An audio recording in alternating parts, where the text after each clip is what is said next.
capítulo 4 del Evangelio de San Juan, capítulo 4, del 5 al, del 5 al 23. Está un poquito largo. Saben que San Juan tiene, de hecho, muchos elementos. Capítulo 4, versículos del 5 al...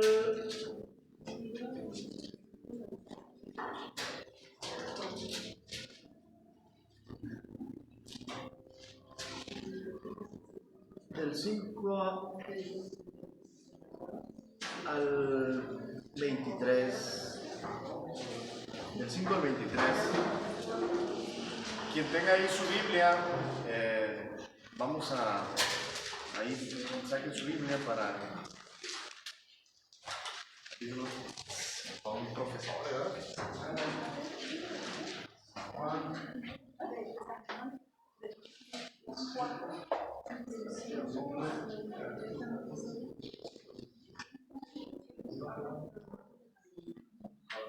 San Juan obviamente es muy profundo.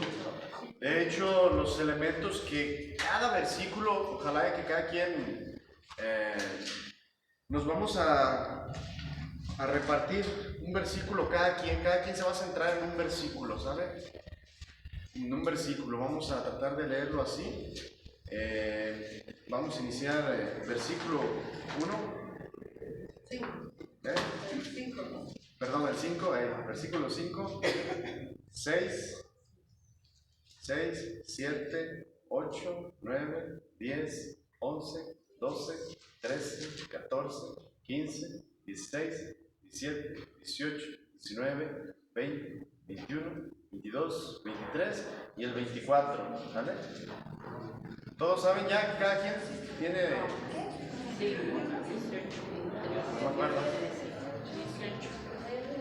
20, 21, 22, 23 y 24. Ajá. ¿Todos ya tienen la cita bíblica? ¿No? ¿No la encuentra, güey? Me presta su Biblia ahí.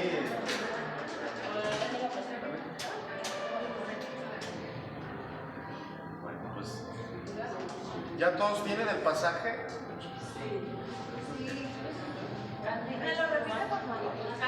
Capítulo 4, versículos del 5 al 24.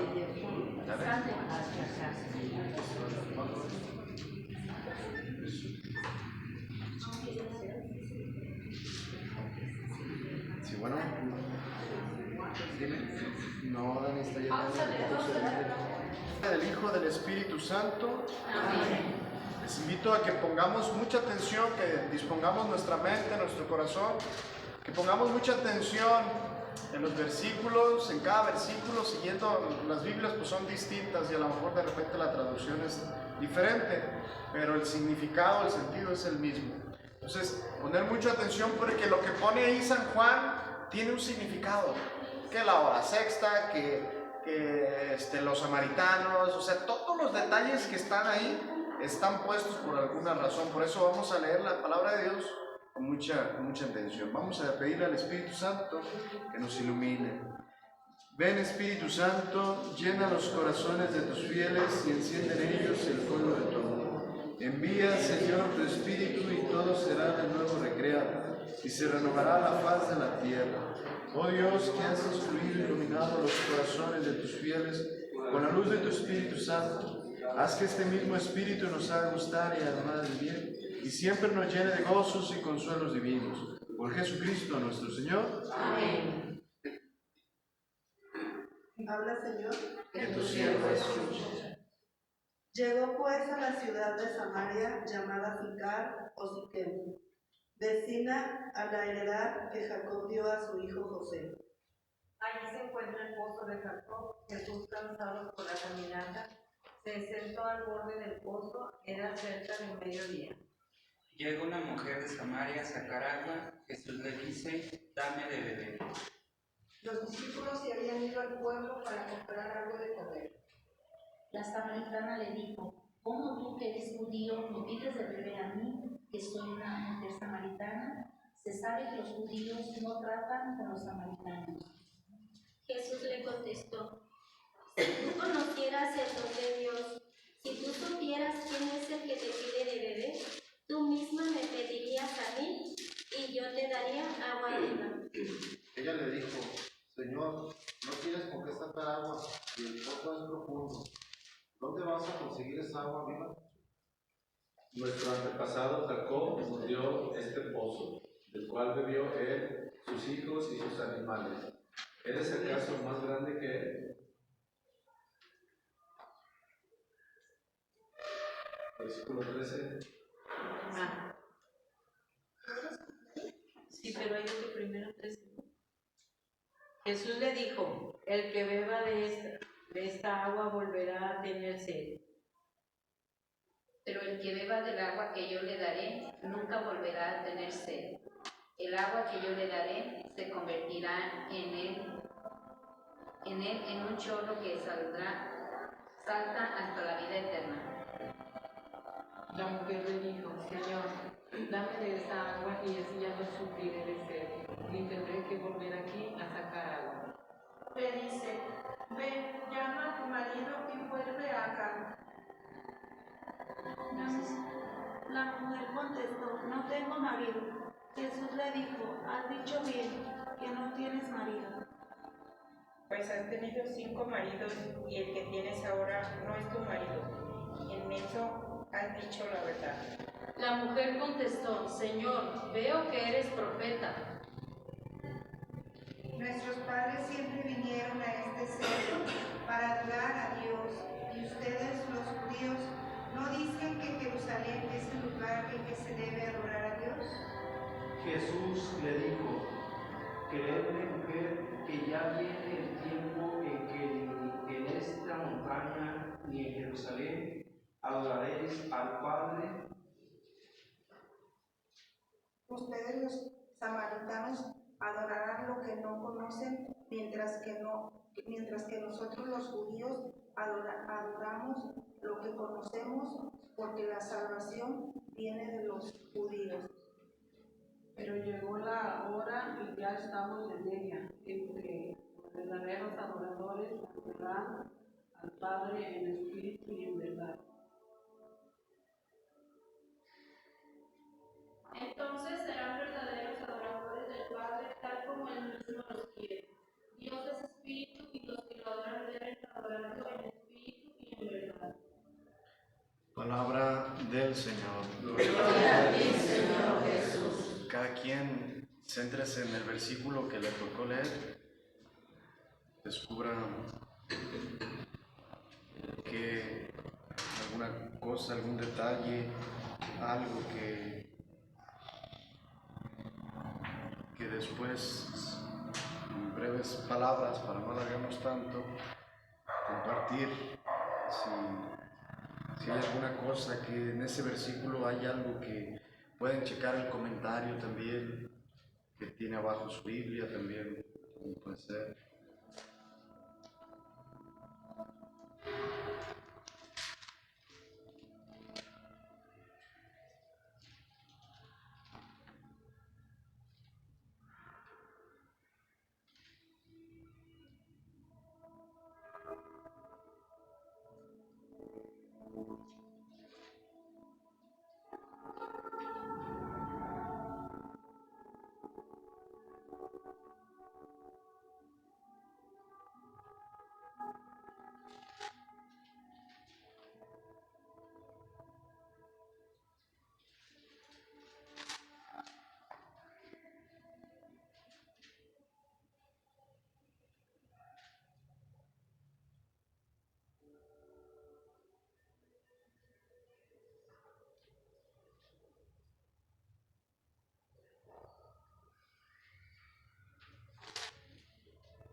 ¿Alguien que quiera compartir algún detalle, alguna cosa?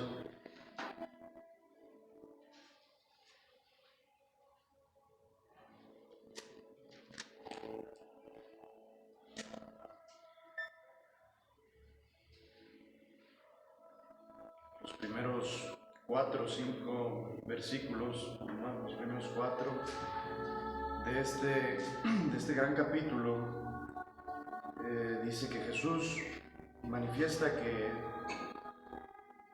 que había llegado a los oídos de los fariseos lo que Jesús hacía. Había muchas conversiones, sanaciones, liberaciones. Y dice en el capítulo 3 que Jesús abandonó Judea, volvió a Galilea y tenía que pasar, dice el versículo 4, tenía que pasar por Samaria. Me llama la atención y este va a ser mi comentario, o sea, cómo Dios, o sea, y dice el versículo 4, o sea, lo pone ahí San Juan, y tenía que pasar por Samaria. O sea, habla de la universalidad de la salvación. O sea, San Juan ya está convencido de que la salvación de Cristo no solamente venía al pueblo judío, sino que Jesús rompe los límites. O sea, entendió que la salvación no solamente iba dedicada al pueblo. De hecho, Jesús, su conciencia como hombre, como judío, se fue desarrollando. O sea, la conciencia de la salvación universal, Jesús también, por su condición progresiva de conocimiento, fue conociendo progresivamente, gradualmente, ¿no? No sé si recuerdan en otro pasaje donde la sirofenicia creo que le pide a Jesús que le sane su hija, ¿no? Y es el diálogo que tiene, que no está bien darle el alimento a los perros, ¿no? O sea, lo que quiere dar a entender Jesús es que a lo mejor pudiera entenderse ahí hasta cierto punto como la salvación solamente, como si Jesús viniera solo por los judíos, ¿no? Pero Jesús da ese salto y tiene una explicación, ¿no? Entonces, en este texto también, o sea, habla del paso de Jesús por todo ser humano, ¿no? O sea, tenía que pasar por Samaria, o sea, es decir, tenía que pasar también por ese lugar, o sea, era necesario pasar por ese lugar. ¿Alguien más? ¿Algún otro comentario con respecto al texto? Sin darle todavía una aplicación, o sea, alguna cosa que les llame la atención. A mí me llama la atención, Padre, que cuando se habían dividido los reinos, entonces los samaritanos quedaron en el norte y los judíos en el sur, y se empezaron a contaminar con dioses ajenos, entonces empezaron a considerarlos como impuros, terribles, o sea, de baja clase. Y Jesús rompe esos paradigmas, sin hacer juicio de razas, viene a salvar a toda la humanidad. Por eso tenía que pasar por ahí, o sea, nos está indicando que es el Dios de la salvación para todo el universo, no nada más para el pueblo judío, que sí, era el pueblo escogido, pero ese Jesús, por amor, viene a salvar a aquellos que estaban ya destinados a vivir alejados con Dios, ya de por sí contaminados con dioses extranjeros, a unificar. Muy bien. ¿Algún otro comentario o alguna otra cosa que ustedes hayan escuchado, a lo mejor de este texto también que pudiera? ¿Cómo él se declara como dador del agua de la vida? Yo soy el que tú me pedirías agua si supieras. Es interesante. Puede profundizar un poquito más. Es interesante porque también todos los elementos son importantes, pero pudiera un poquito, o sea, ¿quién era la mujer? ¿Quién era la mujer? O sea, ¿qué denotaba la mujer al tener 5 maridos? ¿O 7 o cuántos eran? Sí. ¿Cómo? Su vacío. Su vacío, exactamente. Manifestaba la inestabilidad de la persona, ¿no? O sea, si supieras quién te puede dar verdaderamente esa sed que tú tienes de ser amado, de ser feliz, si supieras realmente, o sea, es profundo, ¿eh? Padre, yo tengo una duda, porque yo así literal lo entiendo como que eran 5 maridos, o sea, así como, pues una mujer que se casa 5 veces.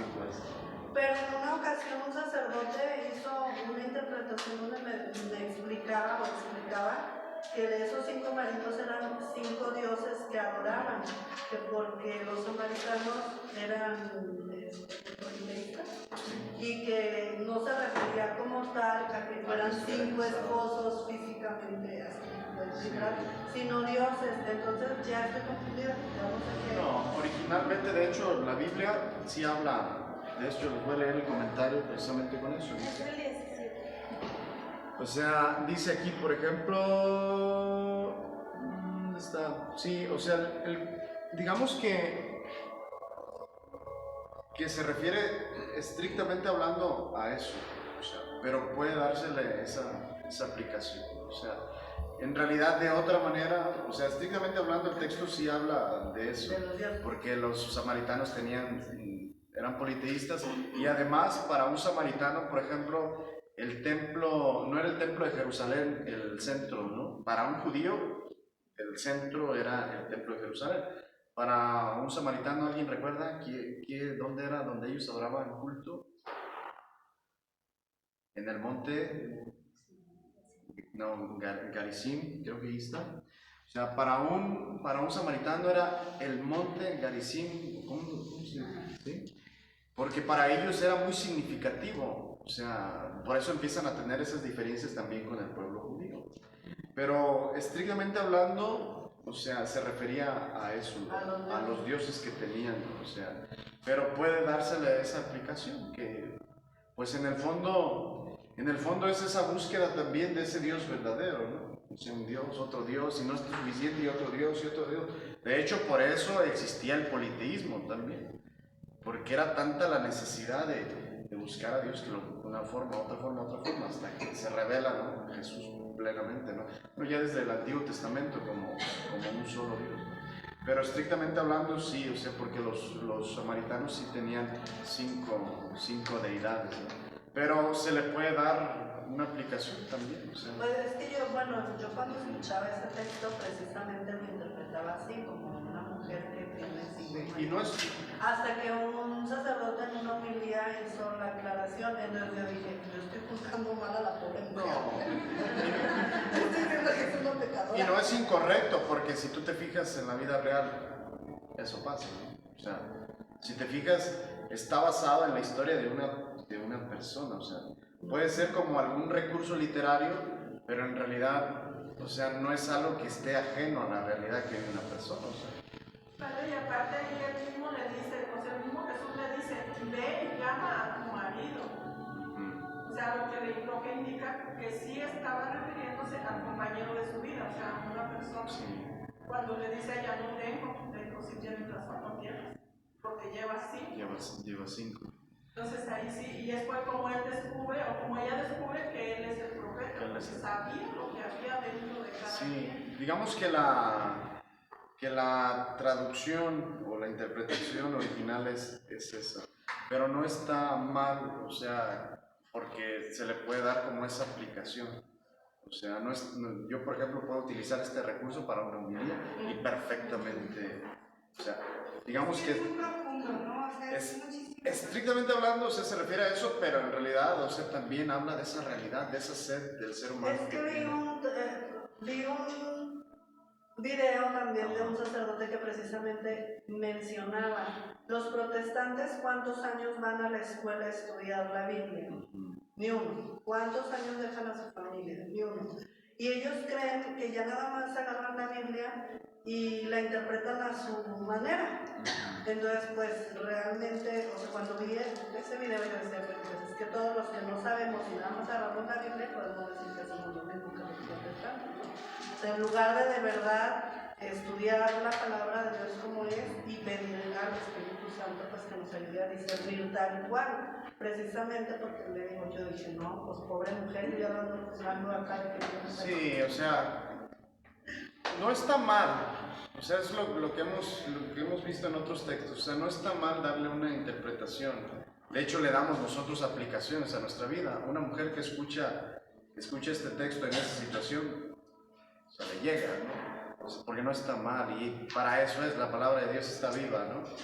O sea, la interpretación y a lo que se refiere exactamente, obviamente se refiere precisamente, exactamente, estrictamente hablando a esta realidad de que eran politeístas y tenían 5 dioses. Pero puede también interpretarse, o sea, sin perder esto, se puede darse también esa interpretación, porque en realidad denota la sed del ser humano de buscar a Dios verdadero, ¿no? No es aplicable en el contexto. Sí, sí, o sea, sin perder de vista, pues, lo que realmente trata de dar a entender el texto, o sea, estrictamente hablando, o sea, se refiere a eso, porque de hecho aquí... yo también creía ahorita, bueno, yo creía como tú, y ahorita que leí eso, porque se me tocó y dice que Jesús era, dice, la mujer había tenido 5 maridos y para Jesús eso representaba la historia del pueblo samaritano, siempre dominado por algún imperio como los 4 reinos de la visión de David. Dice, pero el único esposo verdadero se le daba ahora en la persona de Jesús. Y también pensaba así, Sí. que tenía muchos maridos. De hecho aquí, por ejemplo, dice, les voy a leer el comentario que tengo aquí en la de Jerusalén, dice, para algunos autores habría aquí un relato primitivo recargado de elementos, de estos elementos, lo que no quiere decir carentes de interés. El marco se inspira literariamente en otros pasajes, ahí da Génesis. Dice el centro, el origen de la semi-idolatría, o sea, la idolatría que tenía el pueblo samaritano, ¿no? Los samaritanos y el anuncio de su conversión, o sea, el encuentro junto al pozo es un recurso literario. Al convertirse la samaritana, o sea, la samaritana se convierte, deja su idolatría de sus 5 dioses que tenía y se une, dice aquí, en el vínculo matrimonial que la unía con Dios. O sea, hablar de la relación de la samaritana con Dios hablaba de un vínculo matrimonial, ¿no? O sea, es por eso que le dice, Señor, dame de estas aguas y ya no volveré a tener sed. Exactamente. Ni tendré que volver aquí a sacar agua. Exactamente. O sea, porque da ese salto, o sea, exactamente, que va a ese salto de aceptación. Es que, padre, aquí como que es muy amplio, ¿no? O sea, dice, por ejemplo, en el 21, Jesús les dijo, créeme mujer, que llega la hora en que ustedes adorarán al Padre, pero ya no será en este cerro. Exactamente. Y dice entre comillas, o en Jerusalén. Exactamente. Ustedes los samaritanos adoran lo que no conocen, mientras que nosotros los judíos adoramos lo que conocemos, porque la salvación viene de los judíos. Pero como ahorita, pues para nosotros adoramos a Jesús en espíritu y en verdad. Exactamente. Y ellos en aquel tiempo solo adoraban al Padre. Todos los judíos ya ahorita solo adoran al Padre, no adoran a Jesús. Obviamente ellos no creen en la Trinidad, ni ven a Jesús como profeta, digo, como Dios, como Mesías, exactamente. Ni tampoco ven, obviamente en el Antiguo Testamento ven la figura del Espíritu Santo, pero no como una persona, ¿sabes? Sino como una manifestación de un solo Dios, ¿no? O sea, en realidad ellos siguen siendo monoteístas, tienen un solo Dios, ¿no? Entonces en el Antiguo Testamento, cuando se habla del Espíritu Santo, ellos lo interpretan como una manifestación de Dios, pues de Dios que se manifiesta en el mundo, pero sigue siendo un solo Dios. Para nosotros ya, con el Nuevo Testamento nos damos cuenta pues que en realidad se refiere a la tercera persona de la Santísima Trinidad. Pero cuando, por ejemplo, qué bueno que tocas ese punto, cuando Jesús le dice que ya será en espíritu y en verdad, le dice que el culto, por ejemplo, que ellos le rinden a Dios en el cerro, ya no es necesario. El culto que rinde en el pueblo de Israel, en el templo, porque era el templo, para ellos era el templo, o sea, ya no, o sea, ahora es en espíritu y en verdad. Es decir, es Jesucristo el que inaugura un nuevo modo de relacionarse con Dios, ¿no? O sea, ya no en el cerro, ya no en el templo, sino ya es Jesucristo el que inaugura un nuevo modo de relacionarnos con Dios de una manera más profunda, ¿no? Más plena. Padre, y aparte con esa promesa que viene del 14 que dice, pero el que beba del agua que yo le daré nunca volverá a tener sed. El agua que yo le daré se convertirá en él en un chorro que salta a la vida eterna. ¿Cómo encontrar a Cristo? Es promesa de salvación. Y no nada más para el pueblo samaritano, para todos nosotros. O sea, encontrar a Cristo y amarlo en espíritu y en verdad es ver, es tener una visión beatífica de encontrarme cara a cara con Dios. De una manera, o sea, exactamente, o sea, viene la plenitud. En Jesucristo encontramos la plenitud de nuestra relación con Dios. O sea, ya no tendrás sed. O sea, ya no tendrás necesidad de buscar otros maridos, ¿no? Otros dioses, ¿no? O sea, exactamente. Bueno, pues vamos a dejarle ahí porque ya casi nos vamos. Pero ¿saben qué? Es que cada texto de la Sagrada Escritura tiene cosas muy profundas, muy profundas. Bueno, miren, quisiera la página 28 y 29.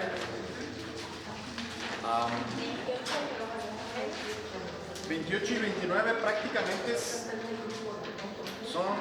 son acontecimientos históricos, y más que hacer un comentario, pues lo vamos a leer, nos vamos a ir repartiendo un párrafo cada quien, porque en realidad son acontecimientos históricos.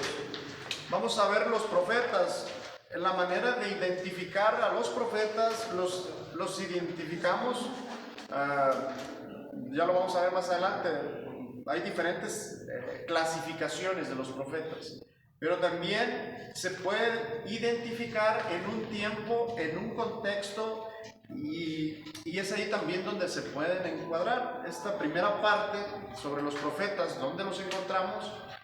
Vamos a ver la parte histórica, lo que sucedió en ese tiempo, en qué tiempo surgen los profetas. Fueron en realidad en tres periodos. O sea, en la época asiria, o sea, el reino que imperaba en ese tiempo era el reino asirio. Entonces ahí el pueblo de Israel también se encuentra en ese contexto donde están sometidos por los asirios, y ahí surgen también los profetas. Después viene la época babilónica, que también ahí en esa época del exilio también surge el profetismo. El profetismo siempre acompañó al pueblo de Israel en estos tres periodos, ¿no? O sea, ahí surgen, por ejemplo, estos oráculos que ahora son salmos, ¿no? Por ejemplo, el de esta canción que está inspirada, no me recuerdo en qué salmo, la de By the Rivers of Babylon. O sea, está inspirada en este contexto, ¿no? En este contexto de la época babilónica, donde el pueblo de Israel es sometido por el imperio de Babilonia.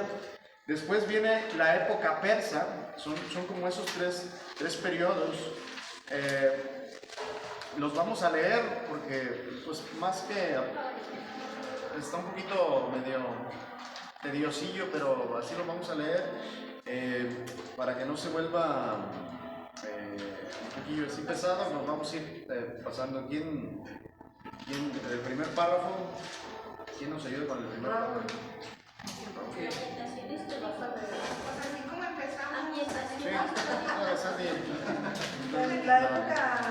Ambientación histórico-cronológica, la página 28. Ambientación histórico-cronológica. La época de los profetas coincidió aproximadamente en el tiempo de los tres grandes imperios que provocaron precisamente el exilio del reino del norte, del reino del sur y el retorno del reino del sur. La época de cada imperio sirve de marco histórico a cada época en que los profetas ejercieron su ministerio. Todos estos acontecimientos forman parte de la historia de la salvación. Dios está presente detrás de todos los personajes y pueblos que llenan estas épocas. Miren, aquí un comentario solamente sobre este punto. Es interesante ver cómo todo es historia de salvación. Porque aún en los acontecimientos que pareciera, bueno, tú dices, ¿qué tuvo que ver el reino de Asiria, de Babilonia o Persa? O sea, pero ellos no creían en Dios. Sin embargo, todo entra dentro de un plan salvífico de Dios. O sea, todos los acontecimientos de la historia forman parte de una historia de salvación. O sea, pecados, caídas, divisiones de los reinos, todo entra dentro de una historia de salvación. Y eso es interesante porque te das cuenta que, por ejemplo, tú puedes decir, ¿y cómo está actuando Dios en este tiempo? O sea, Dios está actuando.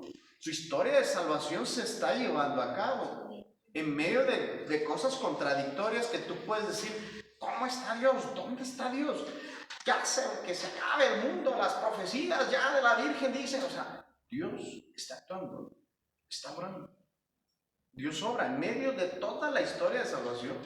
Dios obró.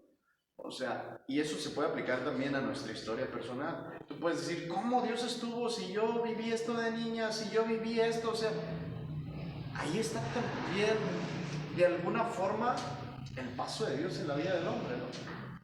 Y por eso es importante conocer, aunque son acontecimientos de guerras y de invasiones y cosas de esas, pero también incluso en esos acontecimientos el paso de Dios se hace presente, ¿no? Dios no nos ha olvidado y nunca nos va a olvidar. Dios siempre está actuando y en su infinita sabiduría termina siendo lo que parece ser algo contradictorio, termina siendo un instrumento también de Dios. Les pongo un ejemplo que se me viene ahorita a la mente. O sea, cuando el rey Herodes, cuando el emperador, cuando iban a hacer Jesús, que dice, hey, se ocupa lana, hay que sacar impuestos y todos tienen que volver a sus lugares de origen para que se empadronen, ¿no? Es decir, para sacar impuestos. Era una forma, es como ahorita lo que de repente no vamos a salir en la tele, ¿no? Pero de repente lo que hacen los gobiernos para sacar dinero, ¿no? O sea, eso hizo en ese tiempo, ¿no? Pero yo he escuchado un comentario como esa indicación aparentemente contradictoria, negativa y a lo mejor, o sea, finalmente este emperador terminó siendo, digámoslo así, como un instrumento de Dios. Para que se cumpliera. O sea, exactamente. Entonces, a eso se refiere esto, o sea, que Dios en todos los acontecimientos de la vida pareciera que no interviene, pero sí interviene. Pareciera que no está, pero sí está. O sea, esa es como la idea principal. Vamos a continuar con la época siria. ¿Nos ayuda? Ahí hasta el primer punto y ya de ahí le continúa Raúl. El reino de Asiria comienza a prevalecer con la llegada de Nabal sobre el reino de Egipto. Los pequeños reinos que quedan entre ellos tienen que tomar partido por alguno de ellos.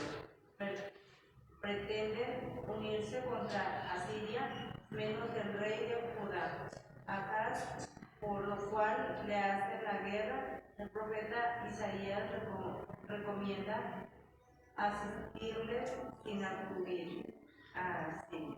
Ahí, por ejemplo, o sea, el reino de Israel ya queda dividido en 3 reinos.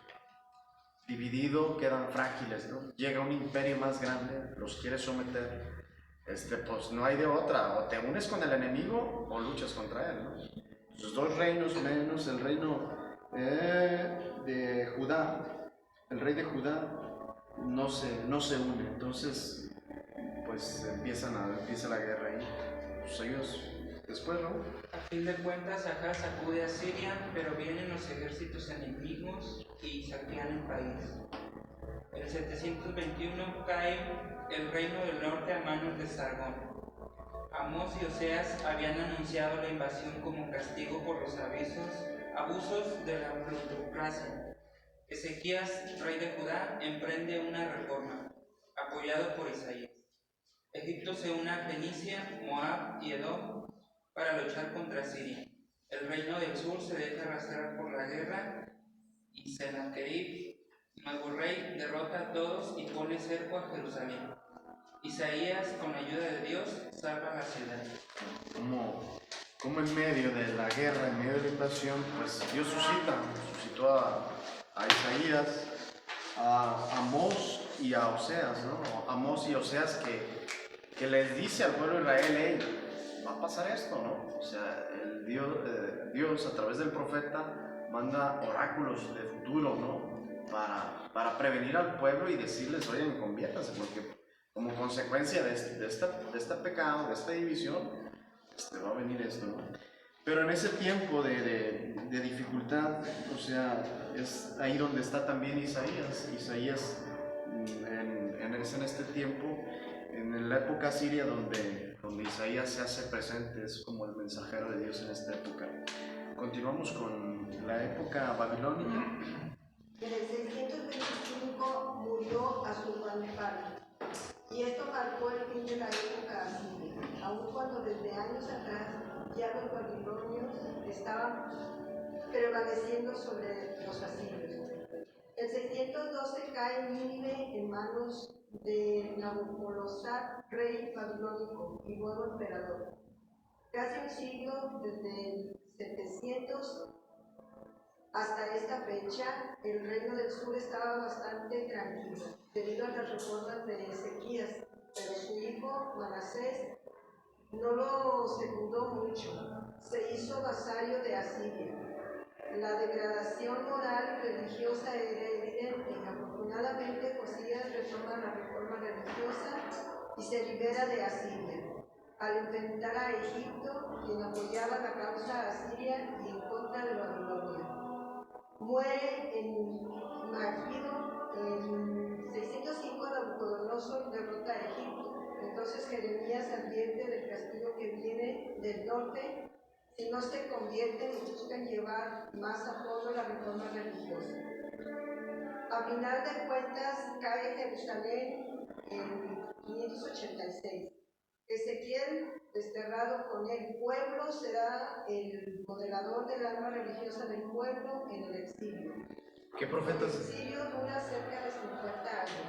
¿Qué profetas, gracias, qué profetas aparecieron ahí? Jeremías y Ezequiel, ¿verdad? Jeremías que le habla al pueblo, o sea, fuertemente de lo que va a suceder. Viene la invasión babilónica, pero aún en esa invasión Dios no deja solo al pueblo. Suscita a Ezequiel que acompaña al pueblo de Israel en ese tiempo de exilio. Vamos a continuar con la época persa. Entra en escena Ciro el Grande en el 559-529, quien derrotó a los babilonios en 529 y permite el año siguiente la repatriación del pueblo. La reconstrucción del pueblo se enfrenta a grandes problemas económicos, religiosos y sociales. Ageo y Zacarías exhortan a la reconstrucción del templo y a ser fieles a la ley de Dios.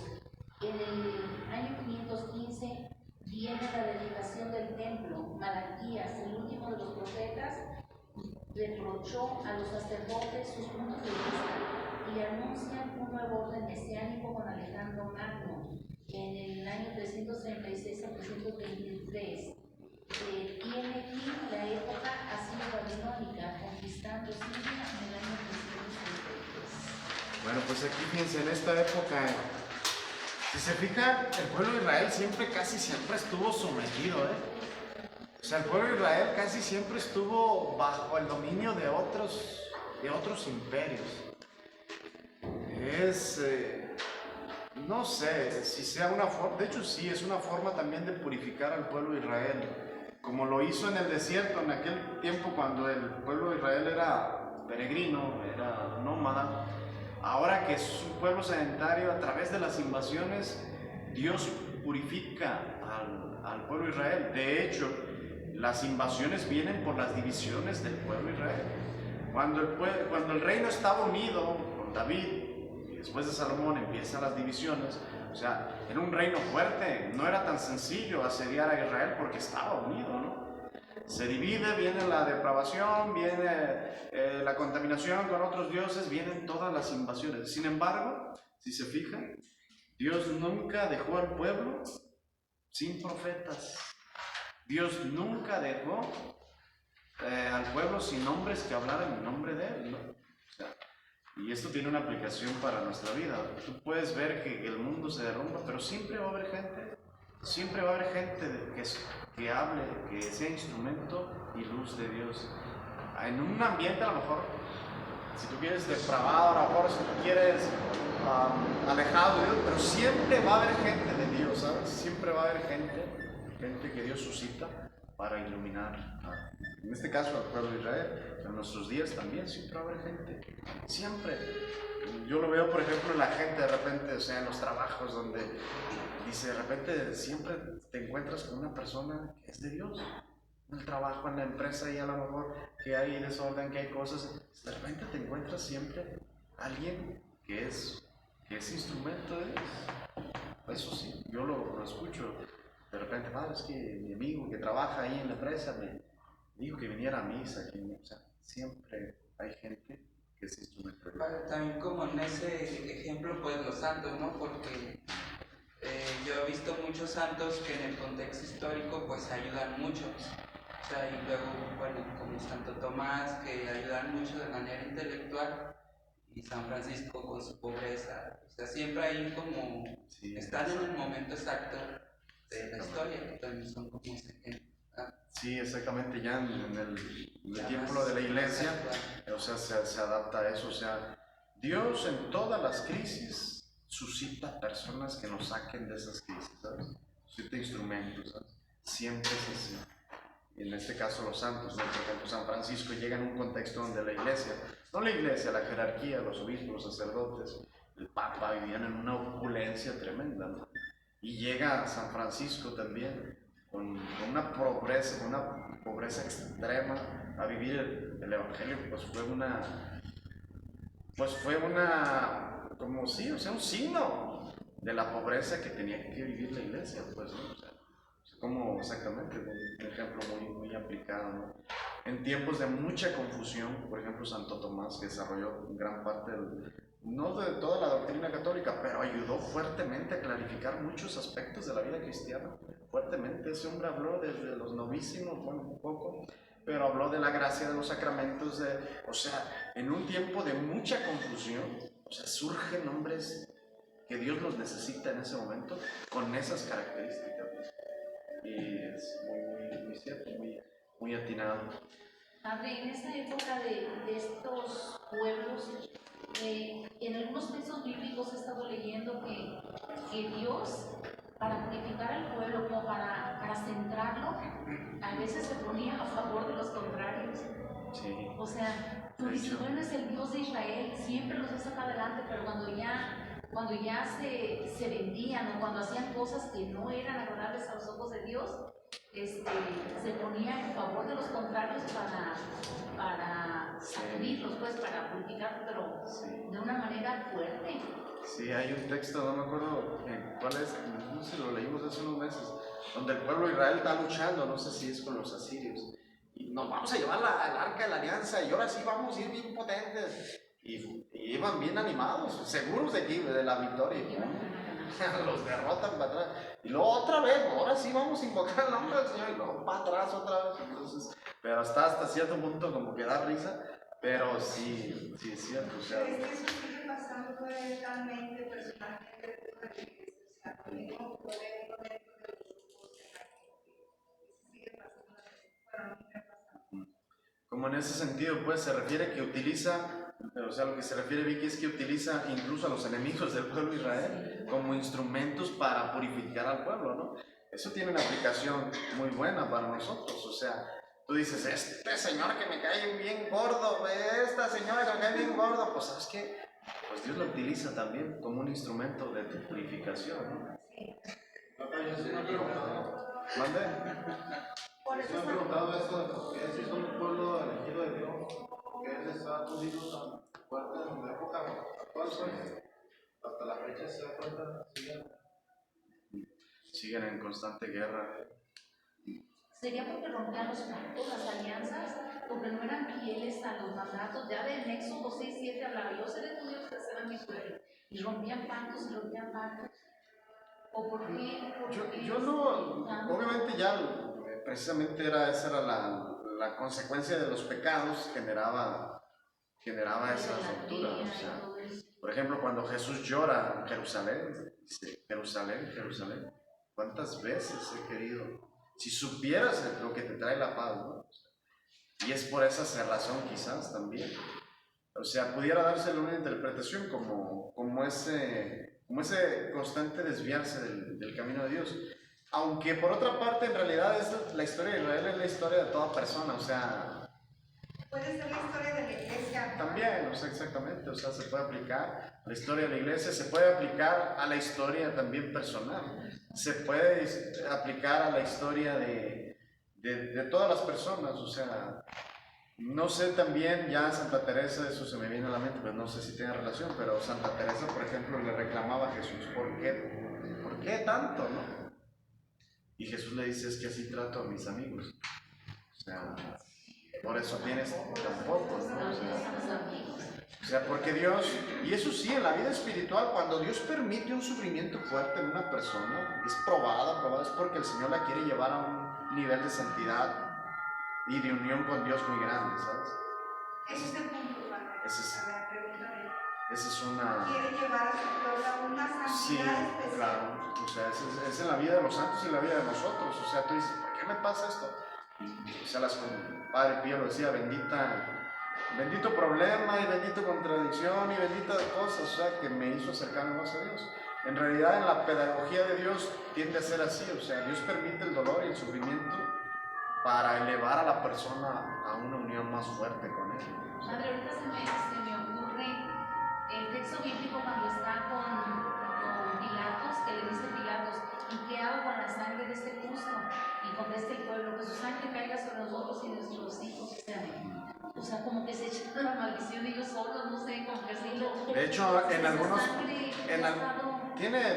puede interpretarse, no es la mejor manera de interpretarse, porque de hecho, antes de que se cambiara, por ejemplo, el rito, había un misal que decía, y pedimos por los pérfidos judíos, ¿no? Que rechazaron a ser fuerte, o sea, así por eso les pasa a los que les pasa, o sea, de hecho, cambiaron el misal, había una parte en la misa donde se pedía por los judíos, o sea, y así se decía, por los pérfidos judíos, no, después la iglesia dice, no, o sea, interpretan, o sea, tiene que haber una interpretación, o sea, no es que Dios, sí, me rechazaron, en realidad, si entiende uno la visión más amplia, pues en realidad no solamente venía por el pueblo judío, en realidad Jesús viene por toda la humanidad, ¿no? O sea, en realidad, aquella persona que rechaza a Dios, pues obviamente se opone al plan de Dios. ¿Y eso de la sangre a qué se refiere entonces? No sabría decirle, a lo mejor que ya... su sangre caiga sobre nosotros y sobre... O sea, nosotros nos hacemos responsables de eso. De esa injusticia que se estaba cometiendo con Jesús como... Sí. Ellos no lo aceptaron como Dios. Porque Pilato les dice que este hombre es justo.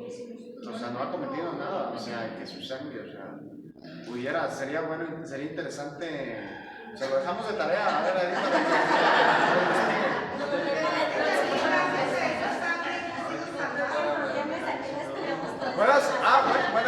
puede ser. O sea, que su sangre caiga sobre nosotros. Ellos lo hicieron quisieron hacerlo como una ofrenda, o sea, una ofensa. Pero gracias a esa sangre, puede ser que esa sea la interpretación. O sea, en realidad fue una expresión de coraje, a lo mejor de odio, pero en realidad detrás de esa expresión de coraje estaban expresando una realidad que ni siquiera se daban cuenta. O sea, que su sangre iba a caer sobre nosotros, o sea, porque para salvarnos, puede ser interesante. No era eso de lo de Santa Teresita. Ok. ¿Ella fue Santa Teresa de Ávila? No sé si fue Santa Teresa la Grande, porque las dos el Señor las tupió con sufrimientos fuertes. Padre Juan, un maestro de Biblia nos decía también, si tú no invitas a Jesús que lo crucifique, no te vas a salvar, porque su crucifixión es tu salvación. Y él nos decía, grítenle, crucifíquenle a nosotros. Pues sí, al principio porque si no lo invitan, él no se va a crucificar y no vas a ser salvo. Entonces, es lo que dices del Señor, el Señor su pedagogía es muy distinta. Sí, exactamente. Todo, de hecho, en medio de una injusticia, de algo absurdo, nos dio la salvación, ¿no? O sea, así es Dios, así es, actúa, siempre Dios actúa de una manera totalmente distinta a lo que nosotros Y sin embargo, Jesús no dijo, Padre, perdónanos porque no saben lo que hacen. todavía. Ahí ya está como si nos pasando. Ahí también, ¿no? ¿Qué pasa? Sí, exactamente. O sea, porque en realidad en los judíos estamos representados todos, ¿no? O sea, en realidad ellos dijeron las palabras hace 2000 años por nosotros, pero también nosotros también decimos, o sea, no pasa nada, ¿no? Que, o sea, desvaloramos la presencia. O sea, en realidad nosotros podemos, por eso también el misal se cambió, o sea, no se le puede echar la culpa a los judíos de la crucifixión y muerte del Señor Jesucristo. En realidad la culpa es de todos. ¿No? Bueno, pues nos ponemos de pie.